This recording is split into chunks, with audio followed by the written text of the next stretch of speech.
Hi friends, video నచ్చితే like చేయండి. ఇక వేదవతి శౌర్య ముక్కుకి ముక్కు పుడక పెడుతూ ఉండగా అంతలో అమ్మవారి కాంతి కిరణం వచ్చి వేదవతి చేతిని తాగ్గానే వేదవతికి షాక్ కొట్టినట్టయి తన చేతిలో ఉన్న ముక్కు పుడక కాస్త హోమంలో జారి పడిపోతుంది.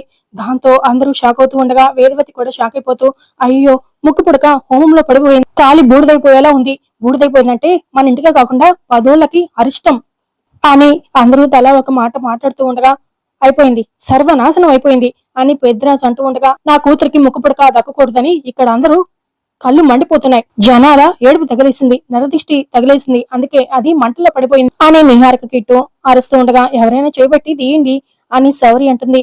మంటలు కరుస్తాయి, నువ్వే తీ అని చింటూ అంటాడు ప్రసాదరావు. ఇదేంటి సిద్ధాంత్ గారు ఇలా అయింది అని అడుగుతుండగా తప్పులు చేస్తే ఇలాగే అవుతాయి అని సుజాత దెప్పి పొడుస్తూ ఉండగా నేను వెళ్లి నీళ్లు తీసుకొస్తానుండండి అని అవని వెళ్ళబోతూ ఉండగా అవసరం లేదమ్మా నేను తీస్తాను అని అక్షయ్ అనగానే ఎలా తీస్తావు అని అవని ఆశ్చర్యపోతూ అడుగుతూ ఉంటుంది. వెళ్లి మంటల్లో చేపెట్టి ముక్కు పుడక తీయబోతూ ఉండగా అవని భయపడిపోతూ అక్షయ ఏం చూస్తున్నావు అని అరుస్తూ ఉంటుంది.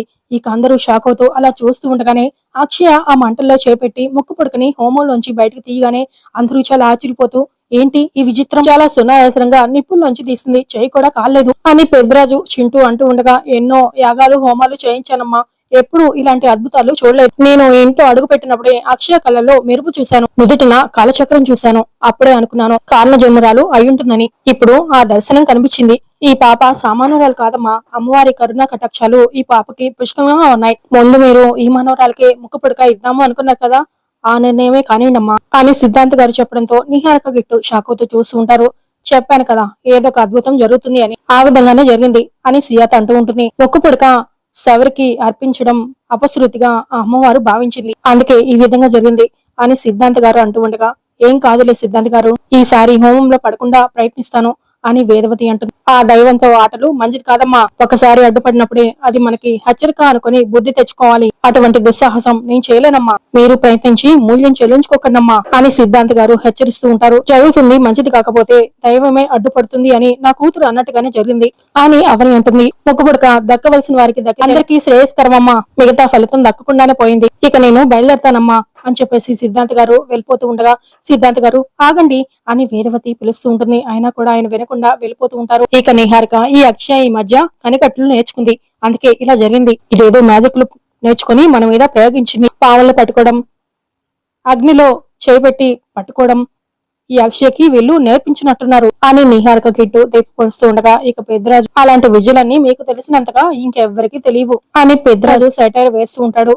ఇక అక్షయ తీసుకున్నానమ్మా అని ముక్కు పుడకని వేదవతి చేతికి ఇవ్వబోతూ ఉండగా ఆగమ్మ అక్షయ, మంటల్లోంచి ముక్కు పుడక తీయగలిగావు అంటే అగ్నిదేవుణ్ణి నువ్వు మెప్పించావని అర్థం, అంటే ముక్కు పుడక నీకే దక్కాలి, నువ్వే అర్హురాలివి అని అవని చెప్తూ ఉండగా అవునమ్మా ఇది నీకే రాసిపెట్టింది, ఇది నీకు దక్కడమే న్యాయం అని చెప్పేసి అంటూ అవని ఇంకెవరూ అడ్డుపడినా పట్టించుకోవద్దు, అక్షయ్కు నీ చేత్తో ముక్కు పుడకని పెట్టు అని సుజాత చెప్పడంతో ఇక అవని ముక్కు పుడకని అక్షయం తీసుకుని పూజ గది దగ్గరికి వెళ్తూ ఉండగా ఏ అవని అవని అని కిట్టు నిహారిక చాలా టెన్షన్ పడుతూ ఉంటారు. వేదవతి మాత్రం అలా నిలబడి చూస్తూ ఉంటుంది.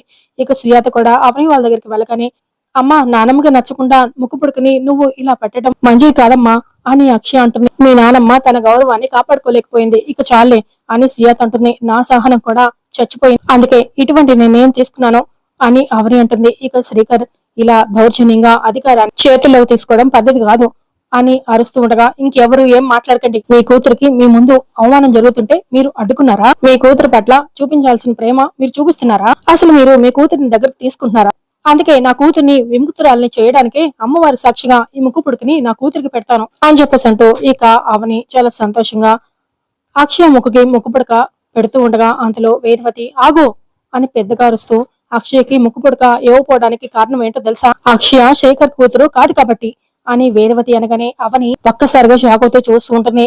అక్షయ్ని నేను దూరం పెట్టడానికి కారణం ఏంటో తెలుసా, అది శేఖర్ కూతురు కాదు కాబట్టి, నేను తిట్టడానికి నెట్టడానికి ద్వేషించడానికి కారణం అక్షయ మా మనవరాలు కాదు, మా రక్త సంబంధం కాదు, అది నీ కూతురు మాత్రమే. అక్షయ నీకు శేఖర్ కి పుట్టిన కూతురు కానే కాదు, నీకు సత్యగాడికి మధ్య ఏదో సంబంధం ఉంది, అందుకే నువ్వు వాడితో తిరుగుతున్నావు, నీ కూతుర్ని వాడికి దగ్గర చేస్తున్నావు, నా కొడుకుని మోసం చేస్తున్నావు, నమ్మకద్రోహి, అపవిత్రమైన నువ్వు పవిత్రమైన నా ఇంట్లో తిరుగుతుంటే తట్టుకోలేకపోతున్నాను అని వేదవతి మాట్లాడుతూ ఉండగా ఇక మాటలన్నీ వింటూ ఉన్న అవని సుజాత అక్షయ ముగ్గురు ఒకసారిగా షాక్ అయిపోతూ సుజాత చాలా కోపంతో రగిలిపోతూ పరిగెత్తుకుంటూ వెళ్లి వేదవతి అని చేయెత్తి కొట్టబోతూ ఉండగా శ్రీకర్ అడ్డుగా వస్తాడు. దాంతో నిహారిక కిట్టు సంతోషపడుతూ చూస్తూ ఉంటారు. ఇక అవని కూడా ఆశ్చర్యపోతూ చూస్తూ ఉండగా నా తల్లి మీద చేయెత్తితే మర్యాదగా ఉండదు అని శ్రీకర్ అంటూ ఉండగా నీ భార్యని అని మాట్లాడుతున్నప్పుడు చేయెత్తవలసింది నువ్వు అడ్డుకుంటున్నావేంటి అని సుజాత ప్రశ్నిస్తూ ఉండగా అత్తయ్య మాటలు అబద్ధాలు కాదు, మాటలు చెప్పినా నమ్మరు అని వసంత కిట్టు నిహారిక అంటూ ఉండగా పిచ్చి పిచ్చిగా మాట్లాడారంటే పళ్ళు రాలగొడతాను